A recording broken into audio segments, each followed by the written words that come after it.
Hello, hi అండి. అందరికీ నమస్కారం. నేను మీ నర్షేడ్ని.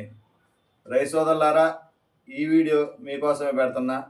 ముఖ్యంగా రీసెర్చ్ మిరప విత్తనాలు నాటుకునే రైతు సోదరులకైతే ఈ వీడియో పెట్టడం జరుగుతుంది. రీసెర్చ్ మిరప విత్తనాలు అంటే మనం చెప్పుకుంటే 334, సూపర్ 10, జెమిని, దానా, లయను, ఇలా మనం చెప్పుకుంటూ పోతే చాలా రకాలు ఉన్నాయి. ఒక 100 రకాల పైనే ఉన్నాయి. ఆ రకాల్లో ఒక నెంబర్ 1 విత్తనం, మంచి నాణ్యమైన దిగుబడి వచ్చే అద్భుతమైన విత్తనం గురించి ఈరోజు మీకు ఈ వీడియోలో తెలియజేస్తాను. కాబట్టి రైతు సోదరులారా, మీరు ఎక్కడ వీడియోని స్కిప్ చేయొద్దు, పూర్తిగా చూడండి. మీకు కనుక మన వీడియో నచ్చితే ఒక లైక్ చేయండి, ఏదైనా చెప్పాలనుకుంటే కామెంట్ చేయండి. మీరు ఇప్పటికీ మన ఛానల్ సబ్స్క్రైబ్ చేసుకోకపోతే ఇప్పుడే వెంటనే సబ్స్క్రైబ్ చేసుకోండి. రైతు సోదరులారా, అయితే మీకు మంచి దిగుబడి వచ్చే విత్తనం అయితే ఈ వీడియోలో చెప్తాను. అయితే దిగుబడులు రావడానికి కొన్ని రకాలుగా ఉంటాయి. అయితే నేను చెప్పబోయే ఈ విత్తనం నేను గత సంవత్సరం నుంచి కూడా దీని మీద చాలా అబ్జర్వేషన్ చేశాను, అంటే గమనించాను. మొక్క అంటే మిరప విత్తనాలు రైతు సోదరులు బుర్రలు గట్టి ఎదబెడతారు కదా, ఎదబెట్టి మొలక శాతం వచ్చిన దగ్గర నుంచి కూడా మిరపకాయలు కోసేదాకా ప్రతి 15 రోజులకోసారి 20 రోజులకోసారి అయితే నేను అబ్జర్వేషన్ చేయడం అయితే జరిగింది. అంటే నేను అబ్జర్వేషన్ అంటే నేను ఏం గమనించాను అంటే, మొలక శాతం ఎలా ఉంది, పెరుగుదల ఎలా ఉంది, రైతులకు ఏ రకంగా ఉపయోగపడుతుంది, దిగుబడులు ఎంత మాత్రం రాగలవు, మరి తెగుళ్ళ పరిస్థితి ఏంటి, ముడతల పరిస్థితి ఏంటి, కాయ పొడవు ఎలా ఉంటుంది, రంగు ఎలా ఉంటుంది, లోన గింజలు ఎలా ఉంటాయి, మరి తాలుగాయ పరిస్థితి ఏంటి, వీటన్నిటి మీద కూడా నేను చాలా గమనించాను. అన్ని రకాలుగా కూడా నేను గమనించాను. అన్ని రకాలుగా గమనించిన తర్వాత ఇలా నేను ఒక రకం కాదు, 15 రకాల నుంచి 20 రకాల వరకు కూడా గమనించాను. వీటిల్లో నాకు బాగా నచ్చిన విత్తనం అయితే ఒక్కటి ఉంది. ఆ విత్తనాన్ని ఇప్పుడు నేను మీకు పరిచయం చేస్తున్నాను. దయచేసి వీడియోని ఎక్కడ స్కిప్ చేయొద్దు, పూర్తిగా చూడండి. ఆ విత్తనం వచ్చేసి ఇటు చూడండి, ప్యాకెట్ రోజ్లిన్ కంపెనీ వారి ఆది.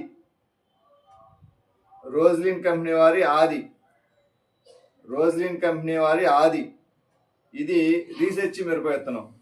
ఈ మిరప విత్తనం అయితే చాలా బాగుంది. నేను మిరపదాట్లు కూడా చూశాను.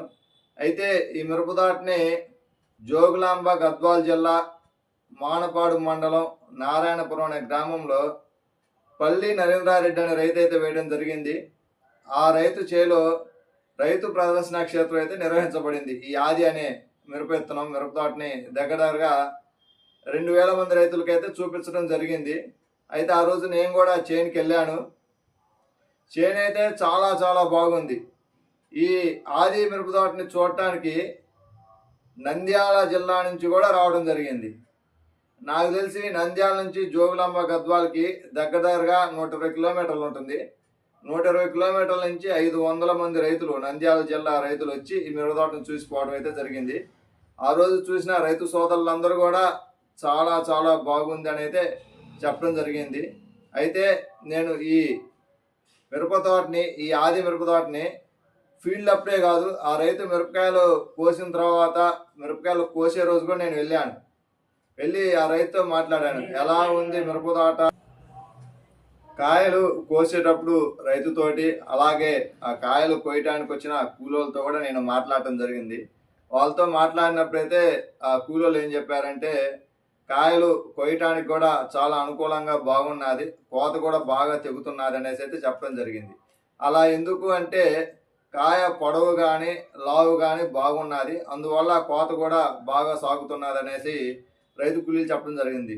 అయితే ఈ కూలీలు కాయలు కోసిన తర్వాత కళ్ళంలో ఆరబెట్టిన తర్వాత నేను తాలుగాయలు ఏరడానికి కూలీలు వెళ్తున్నప్పుడు నేను ఆ కుప్పకాడికి మళ్ళీ వెళ్ళాను. అసలు ఏంది పరిస్థితి అనేసి, తోట ఎంత బాగుంది, కోత కూలి బాగుంది, అంతా బాగున్నాయి, మరి తాలుగాయ పరిస్థితి ఏమిటి అనేసి తెలుసుకుందామని నేను ఆ కళ్ళం దగ్గరకు కూడా వెళ్ళినప్పుడు ఆ రైతులతో మాట్లాడితే రైతులు ఒకటే చెప్పారు, తాలుగాయ అనేది చాలా తక్కువైందండి. తొలి కోతే 30 క్వింటాల దాకా వచ్చినది. 30 క్వింటాల్లో తాలుగాయ మొత్తం కూడా 2 క్వింటాలు అయినది. ఇంకా చేలో 8 నుంచి 10 క్వింటాల దాకా రావడానికి అవకాశం ఉన్నది అనేసి అయితే రైతు సోదరులు చెప్పడం జరిగింది. నేను రైతు సోదరులారా మన ఛానల్లో ఆ వీడియో కూడా పెట్టాను. రైతుతో మాట్లాడి ఆ రోజు కుప్ప చూడటానికి పోయినప్పుడు నేను రైతుతో మాట్లాడాను. ఆ వీడియో కూడా పెట్టాను. మీరు ఆ వీడియో కూడా చూడాలి అనుకుంటే మన ఛానల్ పిఎన్ఆర్ ఫార్మర్స్ ఫ్రెండ్ ఛానల్ని సబ్స్క్రైబ్ చేసుకొని మీరు మన పాత వీడియోస్ కనుక చెక్ చేస్తే దాంట్లో మీకు ఈ ఆది మిరప విత్తనం గురించి కూడా మొత్తం పూర్తిగా అయితే తెలుసుకోవచ్చు. మీరు ఆ వీడియోస్ చూడండి. అయితే ఇది దిగుబడి అయితే బాగా వచ్చింది. తొలి కోతే 30 క్వింటాల దాకా వచ్చినదనేసి రైతు చెప్పడం జరిగింది. దాంట్లో 2 క్వింటాలు తాలుగా అయింది అనేసి అయితే చెప్పడం జరిగింది.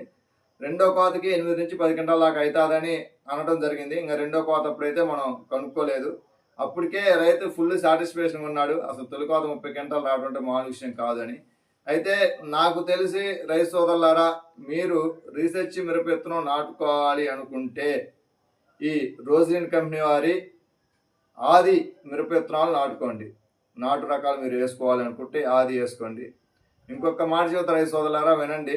నేను ఈ వెరైటీ చూసిన తర్వాత కంపెనీ వాళ్ళతో మాట్లాడాను. ఏందండి ఇది పరిస్థితి ఏంది అట్లా ఏందని అడిగితే వెరైటీ అయితే చాలా చాలా బాగుందండి, ప్రతి రైతు ఖచ్చితంగా ఇది వేసుకోదగ్గ విత్తనం అనేసి అయితే చెప్పారు. అయితే మరి కాయలు ప్యాకెట్లు మరి ఎట్లా అండి ఆడంటే, కాయలైనా విత్తనాలైనా మొత్తం కంపెనీ హ్యాండ్ ఓవర్లోనే ఉంటాయి. బయట వ్యక్తులు ఎవరి చేతిలో కూడా ఉండవండి. బయట వ్యక్తులు ఎవరైనా సరే ఈ ఆది కాయలు ఆది విత్తనాలు అని చెప్తే మీరు నమ్మి వాళ్ళ దగ్గర కొనుక్కొని మీరు మోసపోవద్దు. ఆది మిరప విత్తనాలు ఆది కాయలు రెండూ కూడా కంపెనీ వాళ్ళ హ్యాండ్ ఓవర్లోనే ఉన్నాయి. కాబట్టి మీరు ఆది మిరప విత్తనాలు కొనుక్కోవాలనుకుంటే మీకు ఈ ప్యాకెట్ చూపిస్తాను కదా, చూడండి. ఈ ప్యాకెట్ రూపంలో మాత్రమే ఉంటుంది. మీకు తెలియని అజ్ఞాత వ్యక్తులు ఆది కాయలు ఆది విత్తనాలు అని చెబితే వాళ్ళ దగ్గర కొని మీరు మోసపోవద్దు. ఎందుకంటే దిగుబడులలో తేడా రావడానికి అవకాశం ఉంటుంది. కాబట్టి మీకు నాణ్యమైన నమ్మకమైన విత్తనాలు, అధిక దిగుబడి వచ్చే విత్తనాలు కావాలి అంటే ఈ ప్యాకెట్ రూపంలోనే ఉంటుంది ఆది. మీరు ఈ ఆది ప్యాకెట్లు చూసి కొనుక్కోండి. చూడండి ఆది ఇక్కడ చూడండి. ఇక్కడ ఒక బొమ్మ, మనిషి బొమ్మ గుర్తుంటుంది. ఇటు పక్క వచ్చేసి నెంబర్ 1 సీడ్ అన్నట్టు సిగ్నల్. ఈడ 3 బొమ్మలు, ఈడ ఒక మనిషి బొమ్మ, ఈడ కంపెనీ లోగో ఆది. చూడండి ఎలా ఉందో ప్యాకెట్. ఆది అనేది ఈ రూపంలో ఉంటుంది. కాబట్టి మీరు ఈ ప్యాకెట్లు మాత్రమే కొనుక్కోండి. ఇది రీసెర్చ్ మిరప విత్తనం. ఆది ప్యాకెట్ ఈ రూపంలో ఉంటుంది. ప్యాకెట్ ఈ రూపంలో ఉంటేనే కొనుక్కోండి. ఈ రూపంలో కాకుండా ఏ చిన్న మార్పులు ఉన్నా తేడా ఉన్నా మీరు కొనుగోలు చేయొద్దండి. ఆది అనేది ఇదే విత్తనం. చాలామంది పొట్లల్లో ఆది విత్తనం ఈ విత్తనం రెండు ఒకటే, దానికంటే ఇది బాగుంటుంది ఇది వేసుకోండి అని చెబుతుంటారు. మిమ్మల్ని కన్ఫ్యూజ్ చేస్తుంటారు. ఇది వేసుకోండి ఇది బాగుంటుంది ఇది వేసుకోండి. కానీ మీరు వారి మాటలు నమ్మొద్దు. మీకు మంచి నాణ్యమైన నమ్మకమైన దిగుబడి వచ్చే విత్తనం వేసుకోవాలి అనుకుంటే ఈ ఆది ప్యాకెట్లు మాత్రమే వేసుకోండి. దిగుబడి రావడానికి అవకాశం బాగా ఉంటుంది. గత సంవత్సరం అయితే దిగుబడులు బాగా వచ్చాయి. అన్ని అనుకూల ప్రతికూల వాతావరణ పరిస్థితులను కూడా తట్టుకొని దిగుబడులు రావడానికి మంచి లాభదాయకంగా ఉంది. ఈ సంవత్సరం కూడా మంచి దిగుబడులు వస్తాయని ఆశిస్తున్నాము. రైతులకు మంచి దిగుబడులు వచ్చి మంచి నాణ్యత గల దిగుబడులు వచ్చి వాళ్ళ దిగుబడికి తగ్గట్టు మరి మార్కెట్ రేటు కూడా ఉండాలనేసి అయితే మనం కోరుకుందాము. ఎందుకంటే మార్కెట్ రేటు అనేది రైతు చేతిలో ఉండదు, కానీ దిగుబడి అనేది మన చేతిలోనే ఉంటుంది. మనం పండించే పంట ఎన్ని క్వింటాలు దిగుబడి రావాలా ఏంది అనేది అయితే పూర్తిగా రైతు చేతుల్లోనే ఉంటుంది. మనం పండించిన పంట తర్వాత రేటు అనేది మన చేతుల్లో ఉండదు, అది అంతర్జాతీయ మార్కెట్. కాకపోతే రేటు తక్కువగా ఉన్నప్పుడు దిగుబడి తక్కువగా వస్తే రైతులు దండగ వస్తుంది. కానీ రేటు తక్కువగా ఉన్నా కానీ అధిక దిగుబడి కనుక వచ్చింది అంటే దండగ రాకుండా ఉండటానికి అవకాశం ఉంటుంది. కాబట్టి రైతు సోదరులారా, మార్కెట్తో పని లేకుండా మీకు దండగ రాకుండా నష్టపోకుండా మీకు లాభదాయకంగా ఉండాలి అంటే రోజ్లిన్ కంపెనీ వారి రీసెర్చ్ మిరప విత్తనం ఆది మాత్రమే నాటుకోండి. ఆది మంచి దిగుబడులు ఇవ్వడానికి అవకాశం ఉంటుంది. మంచి వెరైటీ మీరు ఆది విత్తనమే నాటుకొని అధిక దిగుబడులు సాధించండి. రైతు సోదరులారా, ఇప్పుడు దాకా మీరు మన వీడియో చూసినందుకు మీకు కృతజ్ఞతలు.